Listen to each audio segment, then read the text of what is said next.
আমি এখন রান্না করতে করতে তোমাদের সাথে একটা কথা শেয়ার করছি।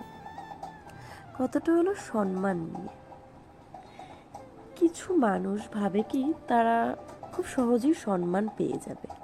তারা বোঝে না এটা যে সম্মান পেতে গেলে সম্মান দিতে হয়, সম্মানের জায়গাটা রাখতে হয়, তাহলেই সম্মানটা পাওয়া যায়। মানে কতটা হাস্যকর লাগে না ভাবলেই।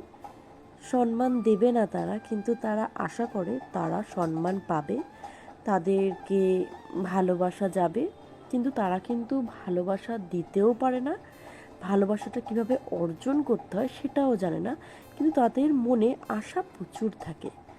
তাদের উদ্দেশ্য বলি, ভালোবাসা দিলে ভালোবাসা পাওয়া যায়, সম্মান দিলে সম্মানটাও পাওয়া যায়।